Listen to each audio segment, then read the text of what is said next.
Thank you. Any discussion? All those in favor? Aye. Opposed?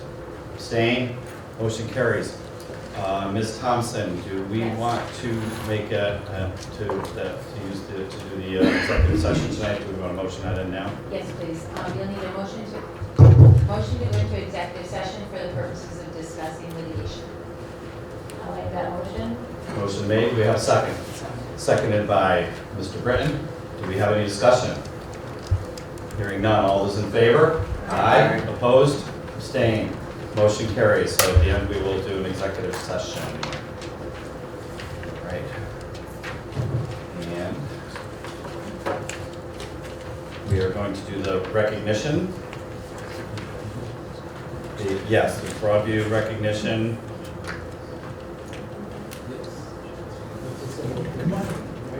Dr. Thomas, come on up.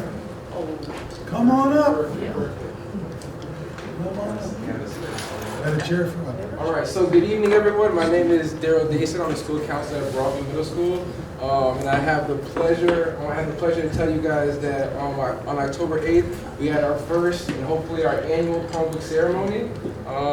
And this was an opportunity for us to give out 13 Chromebooks to students that did not have computer access at home.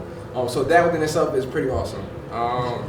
Also, these students weren't just handing out Chromebooks. They went through a rigorous interview process. They had to answer questions like how can they use Chromebook to help them academically, benefit them. They also gave us insight to how they were able to accomplish their schoolwork before having a Chromebook. And students gave us information about having to walk blocks on end to go to the library to complete their work. Also having to do their homework and projects on cell phones, as challenging as that sounds. So on one hand, I see the perseverance and resiliency of the students that we have in the Danbury Public School, and I also see a need that must be met. And I'm happy that we met that need for the Chromebook ceremony. I want to acknowledge people that helped this event happen. Dr. Thomas, the principal at Broadview Middle School, Leroy Parker, pastor at New Hope Baptist Church, and also Kappa Alpha Psi Fraternity Incorporated. So with this organization and these great people, we made this event happen. Hopefully we can do it annually, and thank you for having me.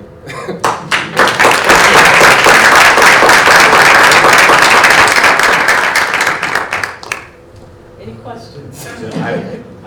We were assuming that you were going to add to the speech. Oh, no. This is Empowerment Day. Well, that is awesome. Thank you so much for letting us know that, and that was just terrific. I have a question. Would we maybe have a visit from some of the students in a little waste time to just, hear from them what the program meant to them? That would be a great thing for us. We will do a follow-up on the students. We just didn't want to just hand it to them and tell them that's it. Sure. There will be follow-up and seeing if they're having them, using them appropriately. And also, we actually gave the Chromebooks to parents, Awesome. if you know what I mean. Yeah. Because you can give it to kids, and then if suddenly they'll say, well, you didn't give it to me, you didn't buy it. So we gave parents permission to have the Chromebooks, Awesome. in the sense of helping them and guiding them to use it academically. Thank you so much. Okay, thank you. Thank you. Thank No, you. saying- you're you're saying good. thank You're good. I was saying thank you, but I was going to call up the next recognition. Good, call them up. So I'd like to start by calling up Alex and JD, two of our 4th grade students from Pembroke. If you both would come up.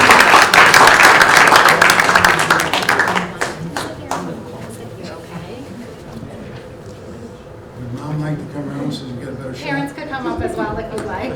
Come over here. You can go right up here into the middle and take a photo. So I'd like to start off by just acknowledging both Alex and JD. They're two 4th grade students at Pembroke Elementary School. And together they came up with the idea to do a Penny Wars activity. In just 1 week or 4 school days, they were able to raise $1,500 by the students at Pembroke for the hurricane victims. So these are just 2 young men that have done good for our community, and I think you will see great things from them in the years to come. So congratulations to both of you. And Dr. Epple, unfortunately, the principal from Pembroke, wasn't able to be here, but she wrote something that I'd like to read to you. It says, I am so pleased that Alex and JD are being recognized for the selfless initiative that they took. The boys were struck and moved by the destruction of Hurricane Dorian in the Bahamas, and Alex proposed a penny wars at Pembroke. JD, his good friend, immediately jumped on board. They created a flyer that was sent home with all the Pembroke students. They made announcements to encourage the competition between classrooms and collected and counted all the spare change and donations that poured in. That must have been a lot. In only 4 days, the boys collected over $1,500 to donate to the Red Cross and assist with the recovery in the Bahamas. I couldn't be more proud of their initiative and leadership. So thank you to both of you. Tell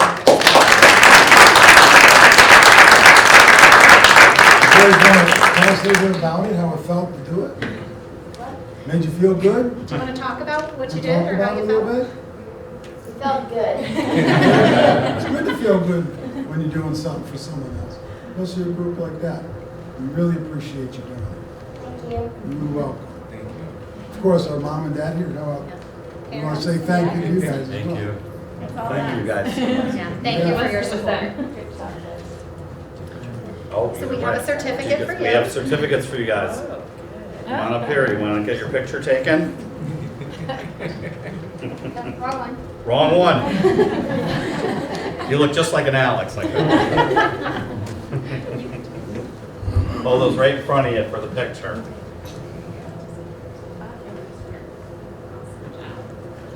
Yeah, I did. Terrific work, guys. Thank you so much.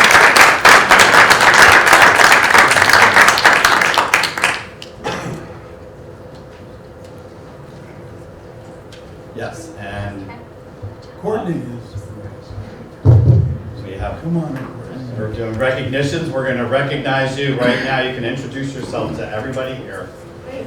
Hi, I'm Courtney Flores, and I'm really excited to be joining the Danbury team, Dr. Sal, and the senior leadership team, and to work closely with the Board of Ed. I couldn't be more thrilled to be coming back to my Connecticut roots. Right now, Executive Director of Finance and Business Operations at Hunter College. But not only am I returning to Connecticut, but I'm also returning to public school system. I started out in DC working in the public schools in DC, and I just couldn't be more thrilled to be working with this. We're so happy to have you here. Congratulations on your new position. Thank you. I heard you're having quite a transition, you know, to If do you both need- jobs, huh? Yeah, I need to raise some money. I've got 2 boys in the back. Probably just Are you looking for a terrific. job? We're only going to need 1,500 trillion pennies. One penny at a time. Yeah, I was just gonna say, for those of you who are unaware, Courtney came to us through a fairly rigorous screening process. We had a lot of applicants. We whittled that group down to about 9 and then to about 3. And I think as a group, we couldn't be more pleased to have her join us. I think that Courtney brings not only a wealth of experience, but an enthusiasm and an out-of-the-box way of thinking that I think is really going to serve all of us very well. So welcome. The first night, traditionally, you spent the whole night here, so I think that's okay. And they told me to roll up my sleeves, so I did. Welcome, thank you. Well, go for Thank it. you. You're welcome, Courtney. Thank you. Thank you so much. All right. The public participation. Nobody on the list tonight. Anybody who wanted to speak that did not put their name down? Anybody wanted to speak? Anybody wanted to speak? Moving along, consent calendar. The Board of Education approves the items on the consent calendar, exhibits 19-131 through 19-134 as recommended. Second. Motion seconded by Mr. Karat. Do we have any discussion? Yes, we do. We have discussion. Just a couple of things, and maybe it's probably due to the lack of the microphone usage. So I don't know what the best way is to do this, so I'm just gonna round them off, and then maybe Flo, I can just grab you after the meeting or something like that. Sure. Okay. So first, in the board meeting minutes of our last meeting on October 10th, after our student representative spoke, Emmanuel Almares congratulated the student representative. She said she went to DHS and graduated in 2001. It says she didn't even know there was a BOG with officers. That is incorrect. I believe she said she ran for the BOG and wasn't able to participate on that board. So that's first. The second is under the TDEC update. that Kevin Walton spoke about. It, the third sentence in, we had a member of the AIS committee provide us with an update on the grant. It was the higher order thinking grant, just to specify so that it kind of reads a little bit better than presented. A little longer down at the TDEC update, if there's a school 25% or more imbalance, we will be required to come up with evidence. I feel like there's something missing there. There was evidence of an open application process. I don't have the notes in front of me. Can you read the whole thing? It says, if there's a school 25% or more imbalance, we will be required to come up with evidence. Evidence that we have an open lottery system. Is that not correct? So if we've had a school that's been identified as racially imbalanced, the state is going to require us to provide evidence. In this case, we have a magnet school that has an open lottery. And so we would have to provide evidence to the state that we're an open choice school. So specifically in this case for AIS or West Side, that we're an open choice school, and that families openly can participate in the lottery, and we're not requiring the students or families to go to these schools. So that's the evidence of that. That's what I thought. I feel like it was missing that piece.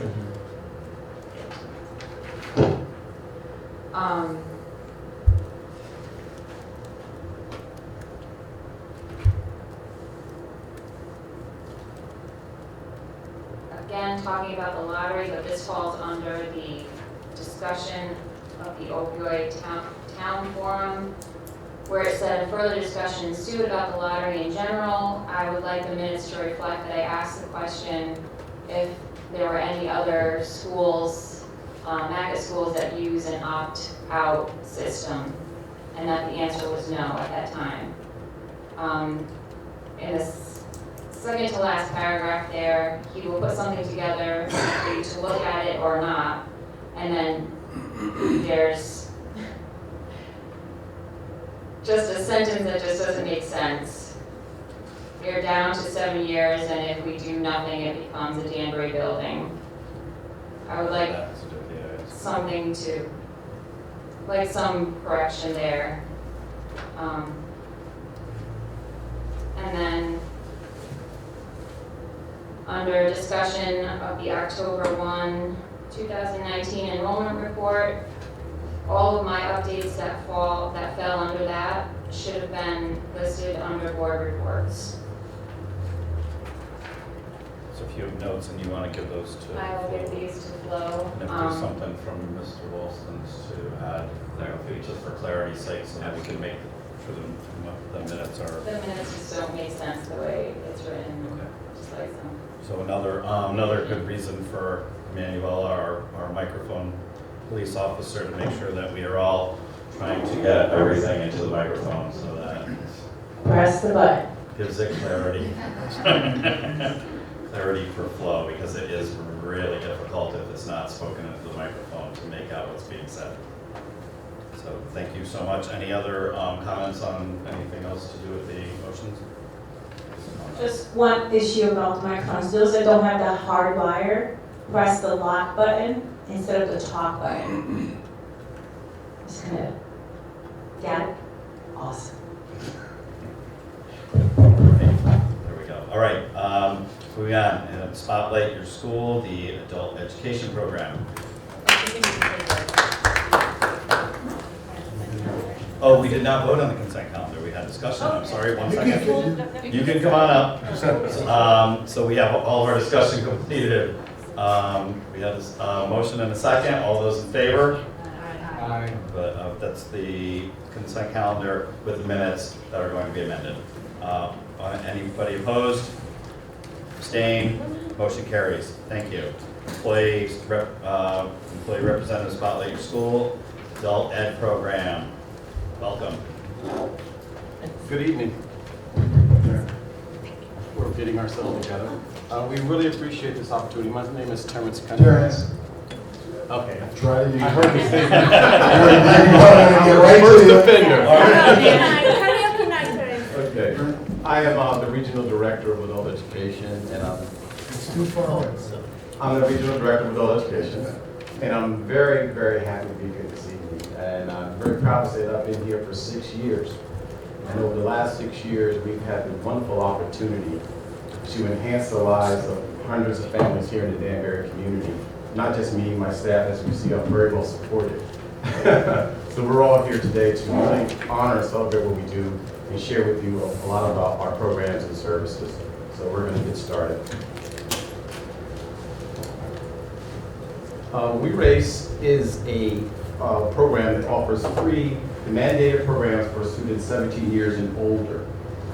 We have a wonderful staff of dedicated teachers, counselors, and employees that really ensure that our students are getting the best possible opportunity to be successful in life. And we help them to transition themselves, not just from getting a high school diploma or a GED, but to be prepared for that next stage of their lives with post-secondary programming that ensures our students not walk right out of our door with just a diploma, but a plan of action for their lives moving forward. Our mission is to promote learning as a lifelong process. We strive to provide learners with the necessary tools to be successful citizens, workers, families, members, and parents in today's world. On the left-hand side, you'll see a group of districts that are part of our cooperative. Each of those districts is a part of our consortium that makes up our regional program. On the right-hand side, you see our funding source. Those cooperating districts pay into our program in order to access our services.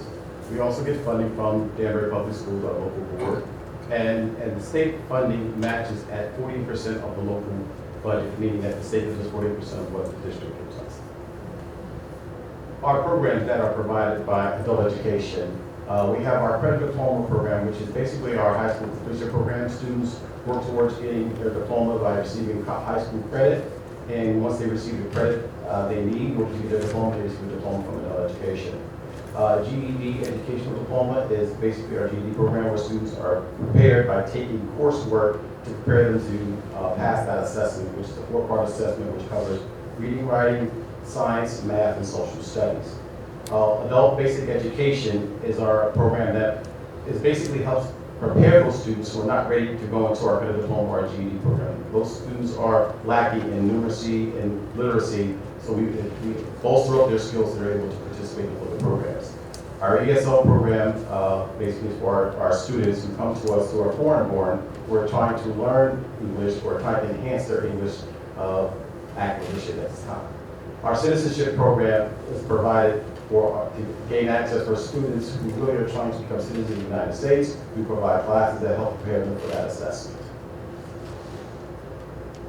Here you see some stats of our 2018 and 19 school year. We have 780 students. As you can see, we have a wide variety of age ranges. Our largest age group is 25 to 44, which is 53%. And you see the breakdown of the number of students that are in our program. Again, focusing, look at that ESL number, that is our largest population that we serve. Next, my wonderful team, as you see them all sitting here behind me. We have a program manager sitting to my right, which is my right hand, my right arm, Ms. Jody Kuzina. We have a multitude of counselors. Our union counselor, John Rockwell, is at work right now. We have Emily Stratton, who's our day counselor. And we also have Ashley Farida, who's here tonight, who will present to you later on. She's our counselor for multiple programs. We have our ESL coordinator, Cecilia Villegas. She's sitting back here. You'll hear from her later on. And we have an evening supervisor that is not with us tonight. He's at work as well. We have an administrative assistant, Estella Marquez, who's not here with us, and a multitude of wonderful teachers and staff that help support our students. Next, we see our location. We're located at 10 Project Street. That is our main administrative office. But as you can see, we're at a number of locations throughout the city. We have a career center right down the street from us, First Congressional Church, which is where we provide our ESL day classes. Danbury High School is where we provide almost all of our evening classes, and you can see there's a multitude of other programs that provide ESL classes throughout the city. That's a picture of our center right there. Next, I'm going to turn the mic over to Jody and a number of our staff members who talk about federal and community grants. Hello, everyone. Despite these things, if you know me, you know I don't need the mic, but that's okay. So our federal and community grants, starting with our federal grants, we are fortunate that we have 4 grants that are program enhancement projects, are called PEPs. And those are funded, federal funding that are provided to us through the Connecticut State Department of Education. Those include our transitions, our workforce readiness, our family literacy, and our integrated English language and community engagement, which we will now refer to as IELCE because it's much easier to say that. And we're able to supplement our programming with that funding from the Connecticut State Department of Ed. Also for federal funding, we have our out-of-school youth program, which again is federal dollars, but that is not through the state, that is through our partnership with the Northwest Regional Workforce Board. We're going to start with the Workforce Readiness Grant. So basically the Workforce Grant allows us to provide enhanced courses focused on preparing students for the workplace. So basically what you see is a picture of the Department of Labor 16 career pathway posters, which I know are really hard to see. But this grant allows us to help our students explore additional coursework and exploring career pathways for a potential career. We're able to enhance our curriculum by adding classes such as writing for the workplace, math for manufacturing, and creating career success, which typically students don't have an opportunity to have that. Our mandated money is only for our mandated coursework, so this really allows us to step outside the box and provide some great services to the students. It also allows us to bring in guest speakers, which provide real-life connections and potentially some field trips to a manufacturing industry so that they can really see what the manufacturing floor looks like if that's something they're thinking about exploring. And lastly, it provides for funding for unpaid internships and job shadow opportunities, which is something that we're putting together right now. Hello, my name is Ashley Fiorita. I'm the Transitions Counselor for V-Race and also the Out-of-School Youth Coordinator. So just to touch upon our Transitions program, it's entirely student-centered. So from the day that students enter V-Race, we create an individualized student success plan and determine career interest profiles for them. Throughout the semester, we'll host presenters to immerse them in their lives after V-Race. Different presenters include computer programming, allied health. We really try to gear towards the industry demands. Our transition plan wraps around to just before graduation, where we then individually assist each student with their college and career endeavors.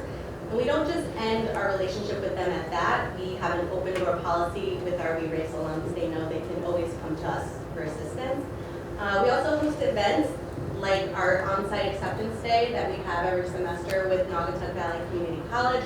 Naugatuck Valley will come to us, and this really eliminates any excuses for why they wouldn't apply and get the ball rolling for going to post-secondary. We also, I'm happy to report that as of August 2019, our number of students that have successfully enrolled in Naugatuck Valley went to 180% from last year. So I only expect that will expand moving forward. We really have such a comprehensive program, and we're off to great things. And lastly, we've implemented Friday forums for successful transition. So we host a variety of topics, including employability skills, mock interviews, resume building, and even recently mental health. So this kind of brings everything to life. So I'm also the DCAP coordinator. So I'm the out-of-school youth coordinator. Our division is called DCAP, which stands for Danbury Career Achievement Program. It's entirely funded by the Northwest Regional Workforce Investment Board. So we offer hands-on vocational training to eligible out-of-school youth between the ages of 17 and 24. So what that means is every V-Race student between the ages of 17 and 24 is an eligible out-of-school youth. Through this program, we're able to offer paid student tuition, supplies, books, gas card, bus passes, and we even offer tutoring for several subjects, which actually really eliminates most barriers that college students struggle with. My role as transition counselor works very symbiotically with my role as DCAP coordinator because I'm able to really invest the time with students and identify who would be a great fit for the program. And I see, we have 86% student enrollment from We Race Now, so I can only see that number increasing. And just able to really identify who's ready, because it is a big commitment, there is a lot of time, but it's a wonderful program. Hi, my name is Cecilia Vega. I'm the ESL coordinator for WIRES. And the Family Literacy Program is a program that provides ESL and parent education classes to support parents in becoming parents in their children's education, teaching effective parenting strategies and promoting communication and literacy skills in a two-generational approach. We do this in partnership with Danbury Face and the Family Resource Center program. We collaborate with them. They provide the childcare, we provide the ESL classes. The AIA LCE is a program that we offer to the advanced students of ESL. It includes civic engagement, how to find and maintain a job, how to make greater use of the community resources. And new this year, we're going to incorporate some field trips to the Connecticut State House and Ellis Island. So that one. And we also provide training to programs at TDICO, where students earn a national recognized credential in customer service or Microsoft Office. We have 34 graduates from that program, and some of them are already working in customer service, and they credit the program with the fact that they were needed. So thank you. In addition to our federal grants, we're fortunate to have some great community partnerships to, again, able to expand our programming and expand what we offer. The first is our pilot with our Office of Early Childhood. So we are a partnership with a combination of Office of Early Childhood and UConn. And we are one of 4 out of over 60 adult education programs in the state that were selected for this pilot. So this pilot is providing childcare for students that are enrolled in our high school completion programs. You see the beautiful faces of some of the kids that are currently in our program having fun with pizza and sensory with Cool Whip, actually. So we're very fortunate that we're partnered with Marcia Turek and Erica Keene at the Danbury High School, who have opened up their classroom to us in the infant, toddler, and pre-K rooms. Last year, due to just a lot of paperwork and contracts, we got things off the ground late. So we were only able to successfully support 4 parents, but 3 of those 4 graduated, and they would not have been able to do that without this childcare. Since we had more time to recruit this year, we now have 12 parents in this program, up to 16 children, and we're hoping to double that for our semester that starts in January. So it's really an amazing program. And our next new partnership is a civic engagement partnership with the New American Dream Foundation. We were variously generously funded with over $11,000 through the partnership with the Roby God Family Charitable Foundation and Lindy Corporation. And with this funding, we are able to partner to provide more citizenship and citizenship resources throughout the city. And we are currently planning on continuing and expanding our partnership with the Danbury Library. Right now, we can only offer citizenship classes once per year, and it's a 4-month class that goes on Saturdays, and that's all that happens. So students have to wait a full year to get any citizenship support or services. This funding will allow us to carry out full-year programming. Our plan is to partner with Families Network and potentially the PLTI program so that we can really have a sustainable citizenship program that's always going on in the city. Where are we at, Terrence? Well, you've heard this statement, it takes a village to raise a child. These are a lot of our partners that we have throughout the Danbury community that support all of our initiatives. Without them, a lot of things that we do will not happen without them. So what comes next for us? So students, what comes next for our students is expanding opportunities for unpaid internship, job shadows, and community service, as well as establishing a mentor program and working with more community partners in our co-op districts to increase recruitment. So if anyone in this room is interested in helping us with any of the internship, job shadow, or community service opportunities, we would love some support. So feel free to let us know. Regards to the staff, we want to expand staffing to support growing program needs in the following areas. Our workforce coordination, as you can see, we have a lot of partnerships. We'd like more community engagement. There are a lot of community service programs out here that we are not connected yet with. We'd like to get someone to get on that in order to enhance those areas of our program. And continuing education, we'd like to create programs for students to come to us to get those the training that they need for us to do things like Microsoft Word, taking Zoom courses, things like that to just enhance their lives. And the last part of what comes next is our community, which is a pretty powerful event. So adult education, as you can see from the stats on that screen, it's a mandated program because of the data. And across the state, the city of Danbury as well, the stats reveal that the need for adult education is real. It's a growing need, it's a real need. In Connecticut, almost 12% of people that live in Connecticut do not have a high school diploma. 10% of people that live in Danbury do not have a high school diploma. Over 120,000 people in the state of Connecticut do not speak English well. And here in Danbury, just over 7,700, 5.3% of our residents do not speak English or speak English well. And that's a crying need to bring awareness to adult education and the services that are provided. So last month, the New Haven Adult Education Program took it upon themselves to organize the first March for No Excuses March for Education. It was held on September 26th. It was a march that originated at the New Haven Adult Education Program, and it was a 2-mile march to the New Haven Green. And at the Green, there was a rally and as well as a community resource fair. So the adult education partners across the state have already decided that this is going to be an annual event. And the next event, next September, somewhere around the 26th, I'll get you the date, is going to be hosted in the Northwest region. The Northwest region, the partners, including Danbury, have stepped up to organize and host that. And it's going to be the 6 adult education programs in the Northwest region, as well as a partnership with the Northwest Regional Workforce Board. And there are plans to do what we did last year, but also expand that for some college and career resource fair, as well as a potential employment fair. So it's going to be a huge event. It's going to take a lot of time and planning, and we hope that all of you will join us at that when the time comes. Is it in Danbury yet?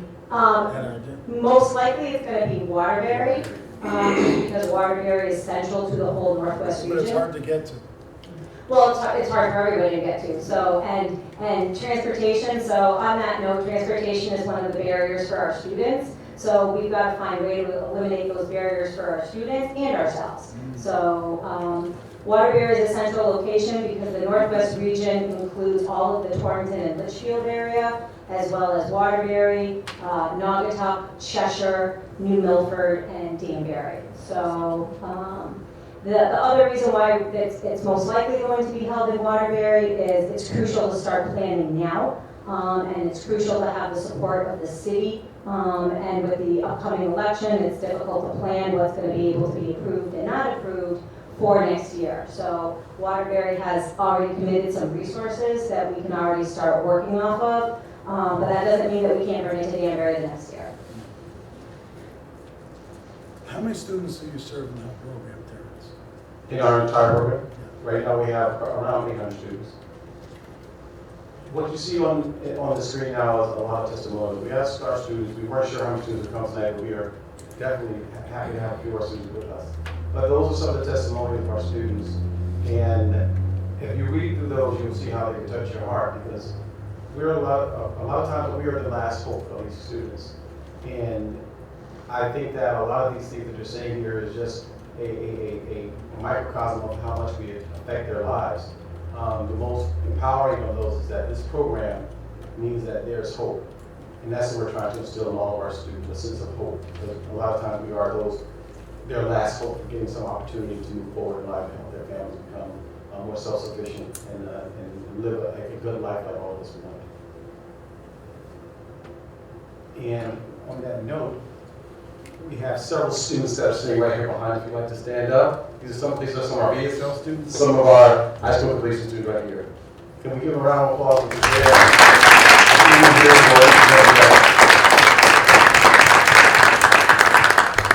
So that is the end of our presentation. We are so, again, very proud of what we're doing in adult education.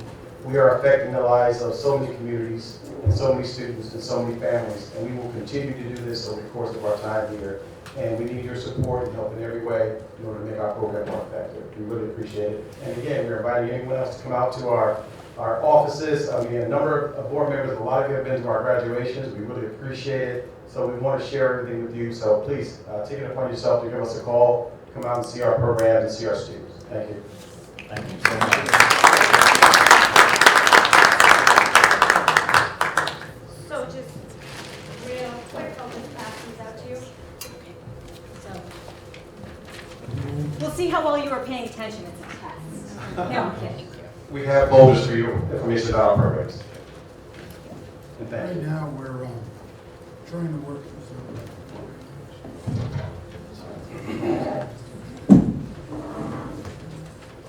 Terrence and his group, they've really expanded the program.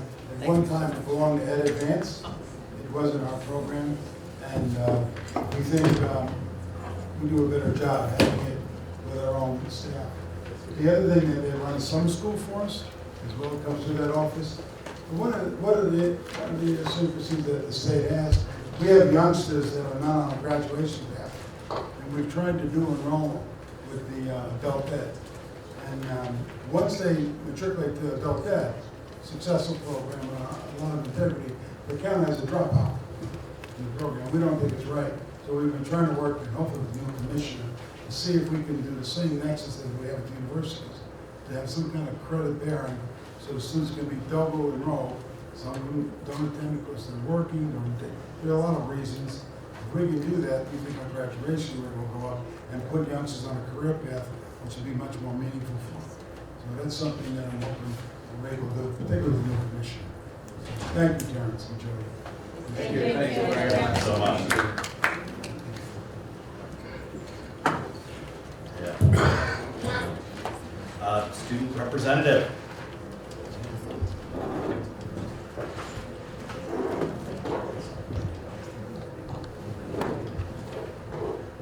Good night, everybody. Thank you. Thank you. Good evening.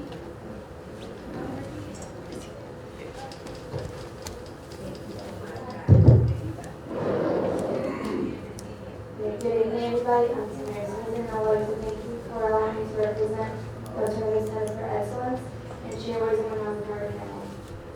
On October 10th, a group of 8 students met with Judy Coco and Kevin Wilson to be a part of the discussion regarding the district's equity. On October 15th, Robin Lewell took 6 students to participate in a STARS workshop with 2 other alternative programs that were focused on building community. On October 17th, Katya took the environmental science students to plant shrubs in the buffer zone along the Still River as a part of the Still River project. On October 17th, in the afternoon, Paul Thresher took his financial literacy class to experience the inner workings of a local music studio owned by one of our staff members, Kenny Vasquez. On October 22nd, Patrick Pola set a full-scale university workshop day at ACE, including sports media, game production, music production, and filmmaking. On Thursday, October 24th, Angela Fingato and myself will be participating in a community day regarding equity at the DHS Black Box Theater. Thank you so much for continued support of our efforts to educate, engage, and empower all the alternatives centers in America who will be about everything about our girl. Thank you. Thank you so much.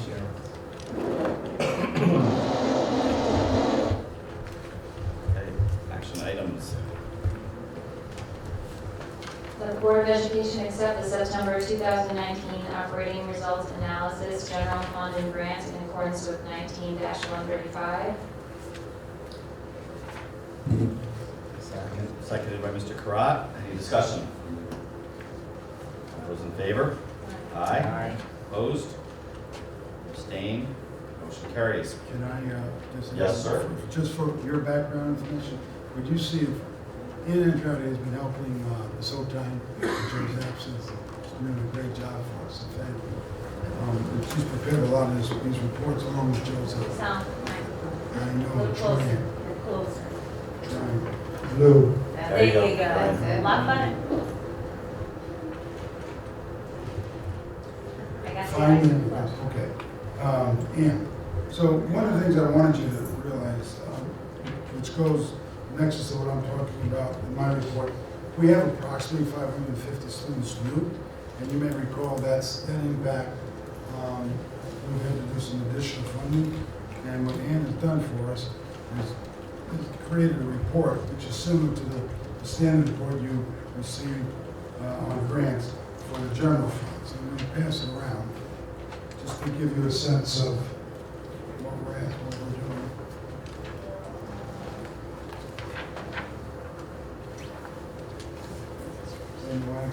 Do you have one down there? Well, let's take the board through that. Okay? The general fund? Yeah, speak in the mic, don't do what I'm doing. Okay. Sit on. Try. The lock button's lit up too. Okay, there we go. Is that on? Yeah, now it's. Perfect. So the top sheet that we normally had, which shows the budget and the month-to-date expenditures, the year-to-date expenditures, and the encumbrances. We've added additional columns to show the anticipated requests that we've asked from the city. The $134,986,000 of our regular budget also includes the $500,000 matrix development money. So we have not received that check as of yet, so please keep that in mind. The 1.273 million that increase that we asked for the enrollment growth and the additional increase to special education costs, we've included a separate column for, and we'll keep monitoring that as we go along. Our encumbrances, again, this is only as of the first month of the school year. So a lot of those encumbrances are projections based on our prior year, especially in the special education department. So as those new contracts come in and become available and we get them actually fully encumbered, we'll have a better sense over the next month or two, along with the health insurance. As the drawdowns come in, we won't know month to month. We're monitoring that along with projecting that out. The second page is a summary of where we are seeing the shortfalls. So in the salary accounts, oh, they don't have the second page, so in our salary accounts,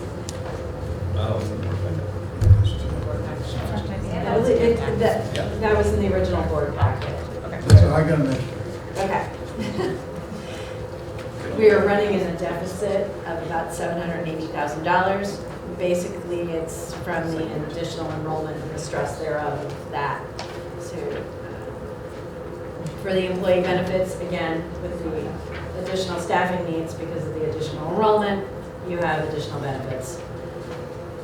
In services and fees, we're continuing to work with our special education department to monitor those tutoring staffing levels, which we're currently showing a $270,000 deficit. We also need to add some additional PTOT support for the additional enrollment and the number of special education students that have enrolled. Under our utilities, we're currently on track with our energy accounts, so that's in good standing. Transportation. Our transportation accounts are very stressed this year. We had to add 4 additional buses for the enrollment growth and our increasing number in our pre-K runs. Special education outplacements, again, as always, put a large stress on our transportation because those students need specialized transportation. So we're projecting a deficit of $560,000, and we will continue to watch that closely. The athletic insurance is showing a deficit of $30,000 because the premiums were increased based on prior year claims. They hadn't increased them in a number of years, and this is the year they decided to increase our premium. So we were showing a deficit of $1.5 million in that area. Supplies, we've got a freeze on, so there's not a lot. The supply accounts are good, same with our equipment and our other costs. Any questions? Mayor, what? I'm sorry, go ahead. I want to thank you for taking into account some of the suggestions that we had talked about. I want to call attention to the board. If you look at the packet, the financial, this is the first time we've done a projection. If you look at historically what we've done, we've never projected our expenses. We've always had the particular budget, and then they given you the actual data plus the encumbrance relative to the period of time, and the balance basically was always favorable to the end, with the feeling and hope that we were going to at least maximize our budget or come in a little bit under. In this case here, you'll see there's over $1 million that's in excess of the appropriation, which takes into account the additional enrollment that we have. So I think it's very meaningful that we look at it this way, and I thank you for presenting it this way. The question I have is the appropriation that I'm anticipating us getting, the $1 million plus 2, I understood that, and maybe I'm wrong, that this particular council meeting coming up, they're going to be asked to give us the appropriation. Did I hear that wrong, or will they fund us at the end of the year to the extent of our negative position? Do you know how that's going to work? Just procedurally, the mayor has endorsed us moving ahead. So go ahead and do what you need to do. He has to go to the council for approval for the money. When he does that is on his timeline. That I don't know, Richard. So no one's told me that it's on the next agenda. I guess there are two schools of thoughts. One would be, if I were sitting at the council, put it that way, that would I give them the $1.3 million that the superintendent has asked and said, here, this is an increase to our 2.7 appropriation we gave you, or do I say that we will fund you as you go along and have to draw down, and we'll cover the deficit for the year? I'm not sure, I guess that's my question, I'm not sure how that's going to work. If we get a lump sum funding of the $1.3 million, then I would assume we would have to change our budget numbers and have another column in there called emergency appropriations, so that the numbers tie in to the actual at the end of the year. So I don't know how the city's going to fund this, whether it be upfront and say that you have this number, or that we're going to fund you as you go along to the extent that you deficit. And maybe, well, I guess that's where. Well, my preference is one check. Yeah. Just that's my preference. If we were to get excess costs, which we don't, that's exactly, if they run it like the excess cost, then the money just moves through us. So I don't know the answer. And what I do know, we're going to be in deficits. My other concern that I just want to let the board know, when these youngsters have come so late, predominantly they're at the secondary school, about 182 students are having problems getting into graduation requirement areas, which will create some impact in our graduation rates. So we're going to be looking at doing additional staffing second semester as best we can. So I don't know how they're going to fund this. We're going to be short at 1.273. Dr. Kelly, we're looking at the special education needs in there. So how they fund this, I am not certain. All I know is that we will be at a deficit, and once they approve it, they'll have to allocate that money. You draw a check every month. Yes. From them. So weekly. that's weekly. Yeah. So that'll be on the draw as we need it, as we go through. My thinking is, when we get that zero, they'll be, having to add some money to that. I'm not sure. Even the allocation of the 134, it doesn't come in one check. No, I don't care whether it's lump sum or not. I'm just saying that their appropriation to us was 2.7. At this point here, are they gonna handle it and say, we're gonna give you an emergency, it's my word, an emergency appropriation of $1.3 million, so, you know, basically spend it according to your budget, which you've told us you need the money for, or that we're going to give it to you on your drawdowns and see what the excess over the appropriations would be. It's confusing. Again, if they use it like special education with excess cost, and many districts do, it doesn't go to the to the appropriation. If they use that as a guideline, the answer would be no. Your appropriation is 134,986. That's The 2.7. 1273 is additional. So the starting point next year, in my view, if they use it the same way, is going to be 134,986, not the 130 Plus. right. Yeah. That's Okay. what they do with excess cost. Because it's illegal for us to have a deficit. That's right. And that's why I'm asking the question, you get an answer to, because I think going forward, there should be a footnote. If we don't know, we should footnote the financials, because historically, going ahead, somebody looking back at the financials, it would be clear and have a good understanding as to why the deficit exists and possibly what the council was sitting to do. So, but it's a strange, it's a strange year. We do have a spreadsheet that shows exactly where all of those shortfalls are in, and where we would have those needs.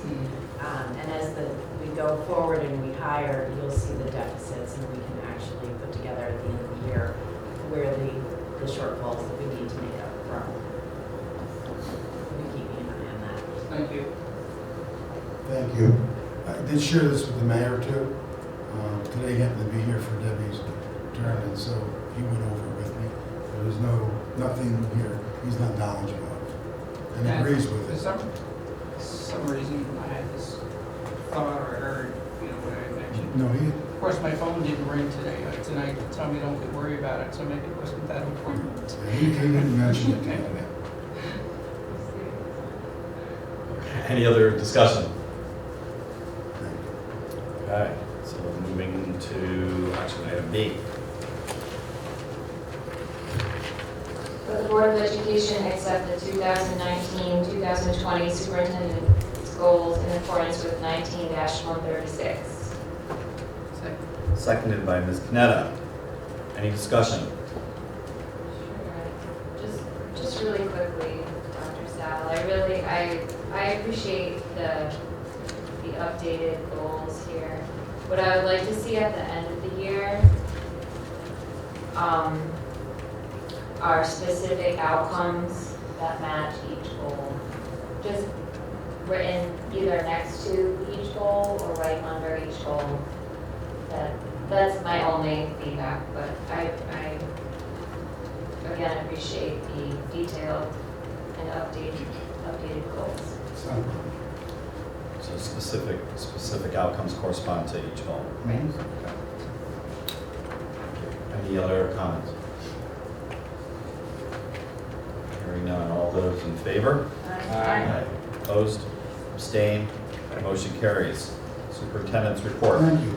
The enrollment, I'm going to take a risk here and say it's 550. Yeah. Yeah, okay, take a risk here, because it goes back and forth. That's the report that we'll be giving to the state for October 1. We had till October 15th to clean the rolls in essence. So the money that you just saw on that one sheet is relative to that in terms of the transportation sped ELO program. Tomorrow we have a workshop here starting at 8 o'clock.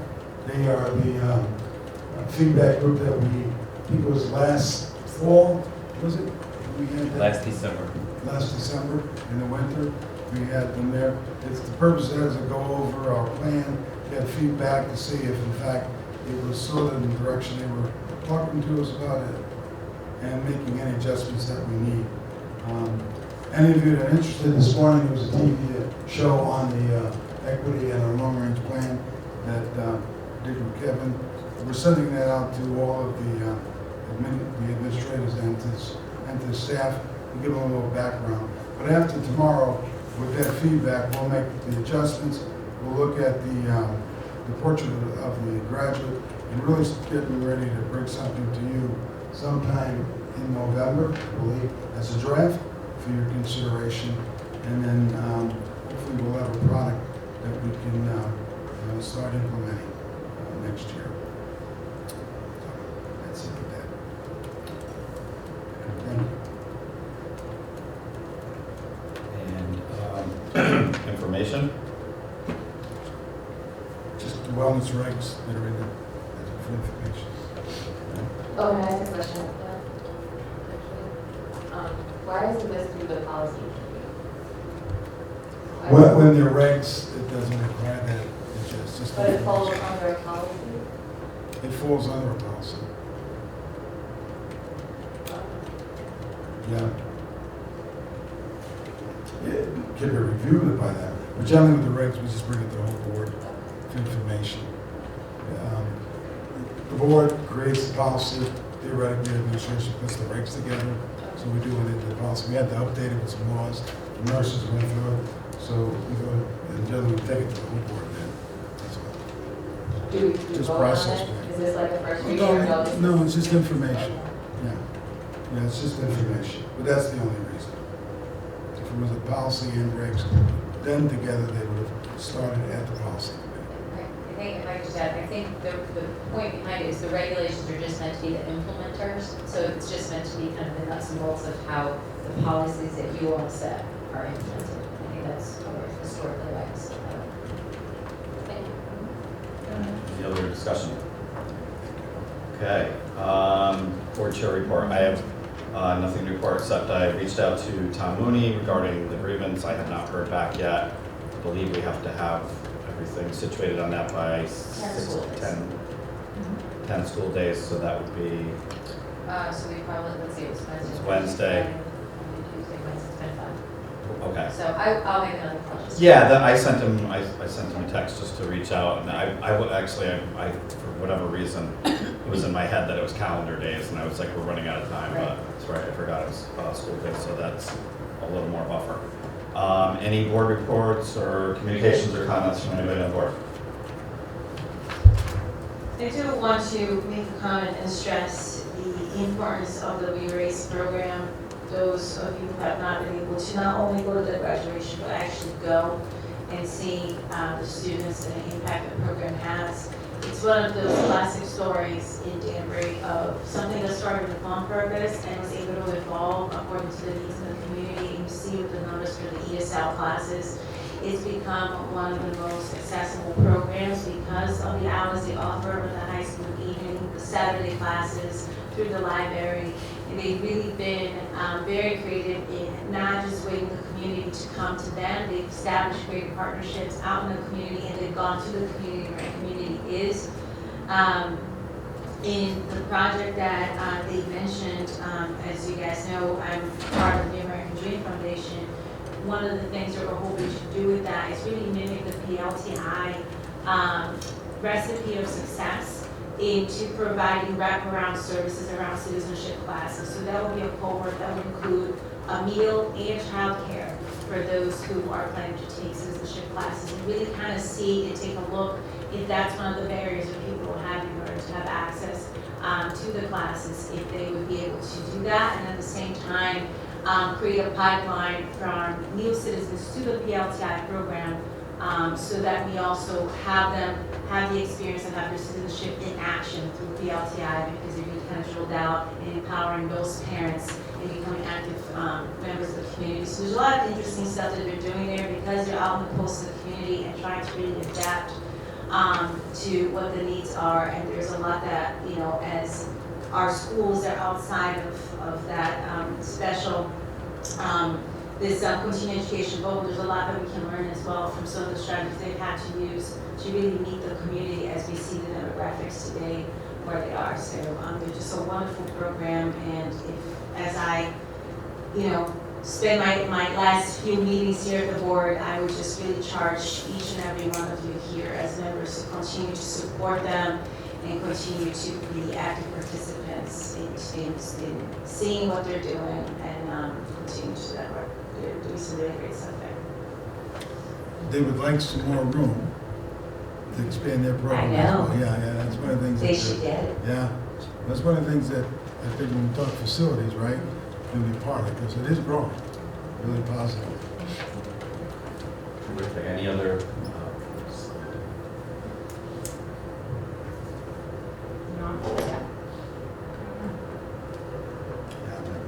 Usually the wires on this little bit late.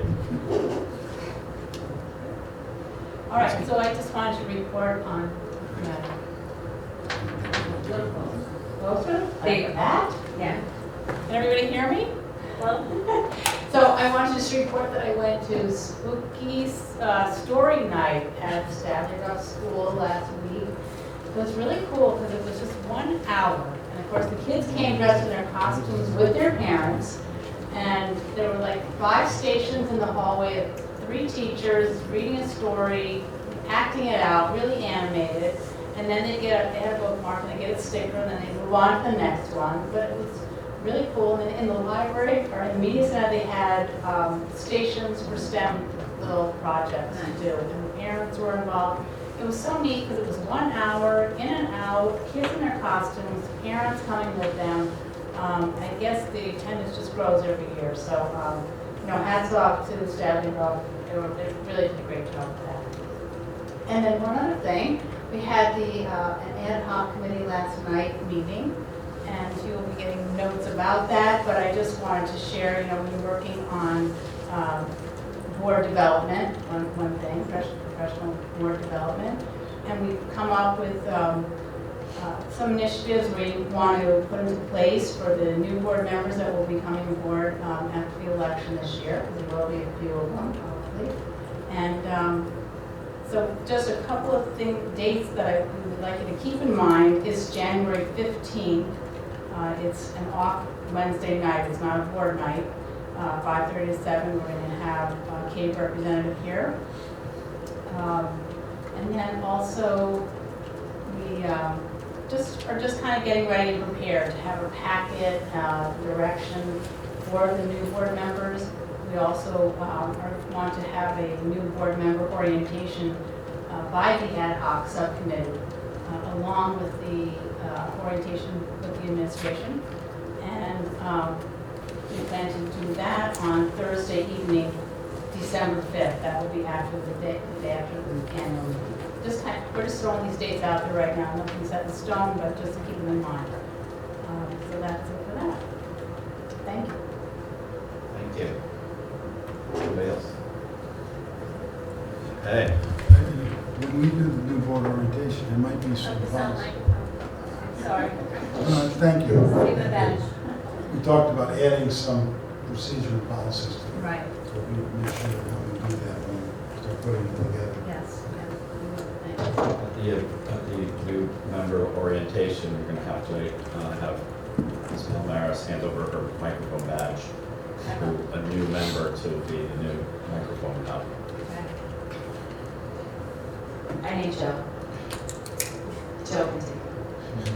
Microphone. Look, he's over there cracking his knuckles. He's ready to start breaking heads about the microphone. I like it. Okay, at this point, we will entertain a motion to enter into executive session. Motion made by Mr. Britton, seconded by... Oh, what? Oh, Ms. Canetta, I'm sorry. I saw Joe's hand go up as I was glancing over. So seconded by Mr. Britton. There you go. All those in favor? Aye. Opposed? Motion carries. Thank you all so much for coming down.